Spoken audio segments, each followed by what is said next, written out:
सध्या मी मुंबई गोवा महामार्गावरील खारपाडा येथील टोल नाक्यावरती आहे। या टोल नाक्यावरून आतापर्यंत अनेक जे आहेत ते आंदोलन करण्यात आलेले आहेत। या टोल नाक्यावरती टोल घेऊ नये यासाठी आंदोलन झालेले आहेत। पेण तालुक्यातील खारपाडा या ठिकाणी हा टोल नाका आहे। मात्र आपण जर आता पाहिलं तर संबंधित यंत्रणेकडून आता टोल घेणं जे आहे ते सुरू झालेलं आहे आणि याच अनुषंगाने आपण जर बघितलं तर आता जनआक्रोश समिती मार्फत या ठिकाणी जे आहे ते उपोषण केलं जात आहे। आपण सध्या खारपाडा टोल नाक्यावरती आहोत आणि या ठिकाणी आता एकंदरीत आपण जर पाहिलं तर टोल घेण्याची सुरुवात झालेली आहे। अद्यापर्यंत मुंबई गोवा महामार्ग जो आहे तो काही ठिकाणी अपुरा अवस्थेमध्ये आहे। काही ठिकाणी उड्डाणपुलांची कामं देखील पूर्ण झालेली नाही आहेत आणि त्यामध्येच आता संबंधित यंत्रणेने आता टोल घेण्यासाठी इथे सुरुवात केलेली आहे आणि त्याच कारणास्तव आता पुन्हा एकदा आपण जर पाहिलं तर जनआक्रोश समिती जी आहे ती या ठिकाणी एकंदरीत आंदोलन करण्याची तयारीत आहे। ती या ठिकाणी त्यांनी उपोषण जे आहे ते आपलं सुरू केलेलं आहे। आपण एकंदरीत या काही वाहन चालकांशी बातचीत करूया। नेमकं काय सांगाल? टोल नाका जो आहे तो सुरू झालेला आहे, अद्यापर्यंत महामार्ग देखील पूर्ण झालेला नाहीये। चुकीचं आहे। आता आम्हाला कसं आहे माहिती आहे, कच्च्या रस्त्यावरून जायला लागतं। तुमचे ब्रिज नाही, काय नाही, सुविधा नाही, टॉयलेट नाही, बाथरूम नाही, काय नाही। आणि रायगडचं पासिंग हे पूर्णपणे ओपन असल्यामुळे पण टोल आम्हाला द्यावंच लागतं। रायगडवरून आम्ही आहोत महाडची, तरी आम्हाला टोल द्यावं लागतं। आता इथे एक झाला, पुन्हा तो नागोठण्याचा एक चालू होणार, पुन्हा महाडचा एक होणार, म्हणजे किती ठिकाणी टोल द्यायचे? तुम्ही रस्ते तरी द्या ना। सुविधा काहीच नाहीत ना तुमच्या, काय सुविधा आहे? आता इथं टोल दिल्यानंतर सुविधा आम्हाला काय आहे? काहीच नाही भेटत। सीएनजी वाढलं, तुमचे टोल 125 रुपये, 125 रुपये टोल आहे छोट्या गाड्यांना। तर आम्ही महाड पोलादपूर डेली करतो, पनवेलपर्यंत 250 रुपये आमचे गेले ना। दुसरी ट्रिप झाली की आमचे 500 रुपये गेले। काय भेटणार आम्हाला? ते चुकीचं आहे, पूर्णपणे चुकीचं आहे।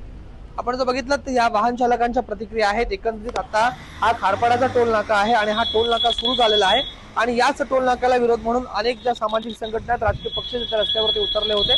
मात्र हा टोल नाका तरी देखील या ठिकाणी सुरू झालेला आहे आणि त्याचमुळे आपण जर बघितलं तर जनआक्रोश समितीच्या मार्फत या ठिकाणी जे आहे ते एकंदरीत या ठिकाणी उपोषण जे आहे ते सुरू आहे। जनआक्रोश समितीचे जे समितीचे सदस्य आहेत त्यांच्या मार्फत या ठिकाणी जे आहे ते उपोषण केले जात आहे। मुंबई गोवा महामार्गावरील खारपाडा येथील टोल नाक्या विरोधामध्ये आताच आपण बघितलं तर बेमुदत जनआक्रोश आंदोलन या ठिकाणी सुरू आहे। एकंदरीत मागील 2 दिवसापासून या ठिकाणी बेमुदत उपोषण सुरू आहे। टोल वसुली बंद करा या मागणीसाठी या ठिकाणी आपण जर बघितलं तर जनआक्रोश आंदोलन आणि त्यामार्फतच आता बेमुदत या ठिकाणी उपोषण जे आहे ते सुरू झालेलं आहे। एकंदरीत मुंबई गोवा महामार्गावरती पेण तालुक्यामध्ये खारपाडा या ठिकाणी हा टोल नाका जो आहे तो सुरू झालेला आहे आणि त्याच टोल नाक्याला आता एकंदरीत नागरिकांमधून विरोध होत आहे, सर्वसामान्य जनतेमधून विरोध होत आहे। आधी सुविधा द्या आणि त्यानंतरच या टोलची जी आहे ती वसुली करा असा पवित्रा जो आहे तो या ठिकाणी घेण्यात आलेला आहे। आपण जर बघितलं तर या ठिकाणी हे जे आहे ते बेमुदत उपोषण सुरू आहे। आपण जर उपोषणकर्त्यांची बातचीत करूया। नेमकी काय मागणी आपली, काय नाव? माझं नाव आहे संजय जंगम। आज आम्ही या ठिकाणी 25 तारखेपासून हा महामार्ग जो आहे तो अनधिकृतरित्या इथे बसवलेला आहे।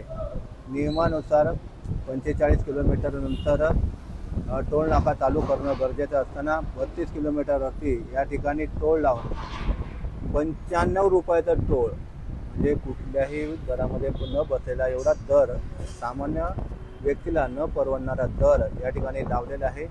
विशेषतः जो आपला टोल नाका चालू केलेला आहे त्या टोल नाक्यावरती कुठल्याही प्रकारची सुविधा नाही आहे। ते बाथरूमची व्यवस्था नाही आहे, टोल नाका आपला वजन काटा नाही आहे, पादचाऱ्यांना पादपात्र रस्ता नाही आहे, टूविंग वाहन नाही आहे। त्याचप्रमाणे पुढच्या त्या बाजूला पुन्हा तिथं तर अजिबातच टोल नाका हे बाथरूमची व्यवस्था नाही आहे। रस्त्याचं जर आपण येताना जर मार्ग केला असेल, निर्देशन केलं असेल तर रस्त्यावरती अनेक ठिकाणी खड्डे पडलेले आहेत। आता इथे आपण बघू शकता की त्या ठिकाणी आत्ता काम चाललं आहे की तोडफोड काम आता जे झालेलं आहे ते व्यवस्थित करण्याचं काम आहे। म्हणजे कुठल्याही प्रकारचं काम परिपूर्ण नसताना केलेला टोल नाका बंद व्हावा यासाठी आम्ही आज 6व्या दिवशी या ठिकाणी बसलेलो आहोत।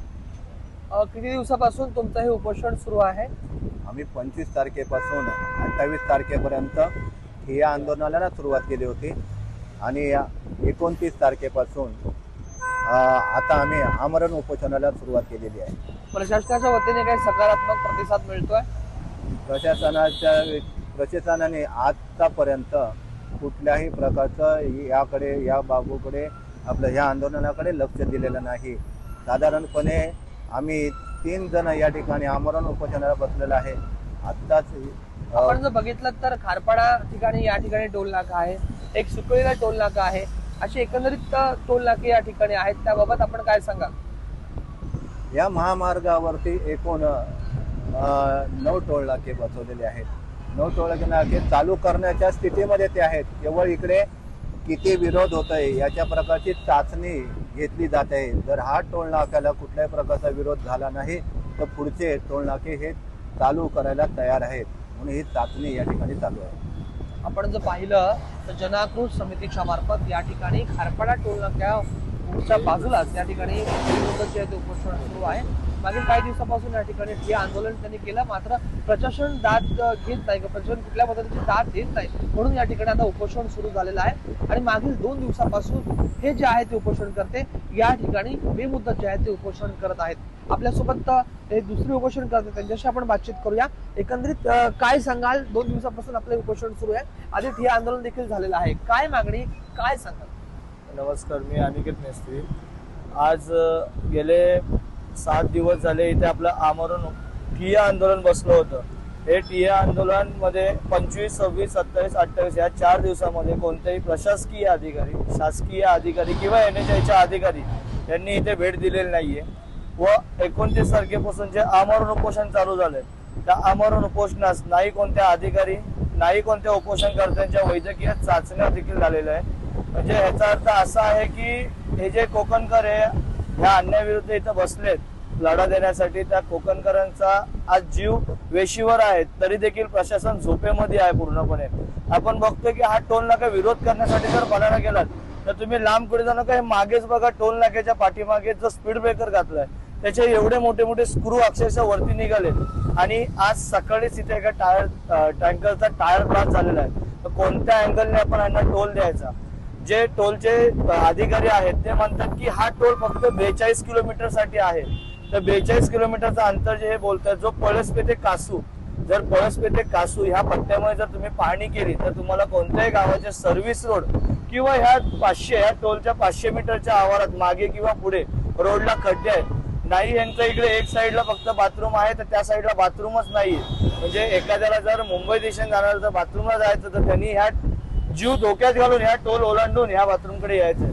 म्हणजे प्रशासन किंवा सरकार ह्या कोकणकरांच्या मागे का लागले हा प्रश्न खूप मोठा आमच्यासाठीच उद्भवलेला आहे की कोणत्याही सेवा सुविधा नसतानाही हा टोल वसूल केला जातोय. आणि 42 किलोमीटर साठी 95 रुपये या लोकांनी कोणत्या अँगलने घेतले किंवा यांनी कोणती जनसुनावणी घेतली, ती जनसुनावणी कोणासोबत घेतली की 95 रुपये हा 42 किलोमीटर. आज जर मला पनवेलवरनं जर नुसतं पेनला यायचंय तर माझ्या गाडीला CNG 200 रुपयाचा लागतोय. पण त्या 200 रुपयाचा CNG देता येता मला जायला 100 रुपये आणि यायला 100 रुपये टोल द्यायला लागणार आहे. म्हणजे जर आपण जर 400 रुपयाच्या खिशातले घालवतोय तर गाडी घेऊन तरी फिरायचं का? आणि असल्या थर्ड क्लास क्वालिटीच्या रस्त्याला आपण का म्हणून टोल द्यायचा? एकंदरीत आपण जर बघितलं तर खारपाडा टोल नाक्यावरती या ठिकाणी टोलच्या विरोधामध्ये ते बेमुदत उपोषण जे आहे ते जनआक्रोश समितीच्या मार्फत सुरू आहे. आता प्रशासन याकडे कसं पाहत आहे आणि कितपत त्याची दाद घेत आहे हे खरं पाहावं लागणार आहे.